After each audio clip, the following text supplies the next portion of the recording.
চিত্রনায়িকা মৌ খান অভিনয় জগৎ থেকে সরে দাঁড়ানোর ঘোষণা দিয়ে আবারও আলোচনায় এসেছেন। শুক্রবার সন্ধ্যায় সামাজিক যোগাযোগ মাধ্যমে দেওয়া এক পোস্টে তিনি জানান, ব্যক্তিগত সিদ্ধান্ত থেকে তিনি চলচ্চিত্রে আর কাজ করতে চান না। ধর্মীয় অনুশাসন মেনে চলা ও ইসলামের পথে সম্পূর্ণভাবে নিজেকে নিয়োজিত করার ইচ্ছার কথা তুলে ধরেন তিনি। পোস্টটিতে মৌ উল্লেখ করেন, জীবনের বাকি সময় তিনি আল্লাহর আদেশ ও রাসূলুল্লাহ সাল্লাল্লাহু আলাইহি ওয়াসাল্লামের সুন্নাহ অনুযায়ী চলতে চান।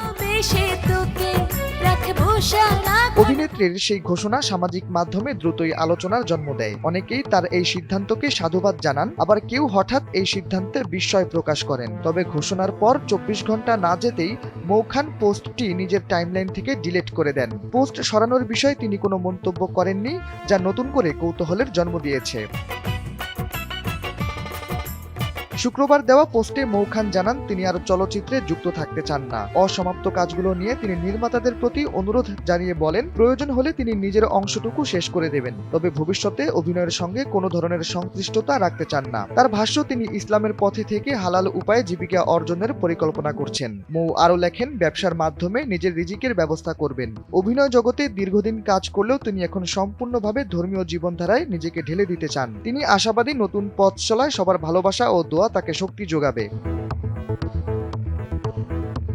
পোস্টে অভিনেত্রী তার ভক্ত অনুরাগীদের প্রতি গভীর কৃতজ্ঞতা জানান। তিনি বলেন, মানুষের ভালোবাসা তার কাছে অমূল্য। পাশাপাশি আল্লাহর পথে দৃঢ় থাকতে সবাইকে দোয়া করার অনুরোধ জানান তিনি। তবে পোস্টটি মুছে ফেলার কারণ প্রকাশ না করায় অনেকে প্রশ্ন তুলেছেন, তিনি কি সিদ্ধান্ত থেকে সরে আসছেন নাকি অন্য কোনো কারণে পোস্টটি মুছেছেন।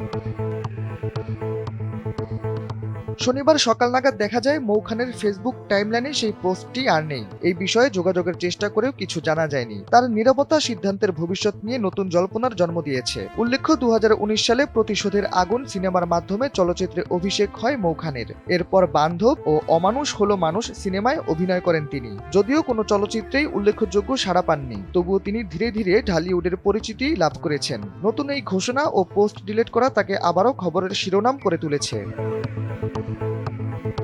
News desk, এনপিবি।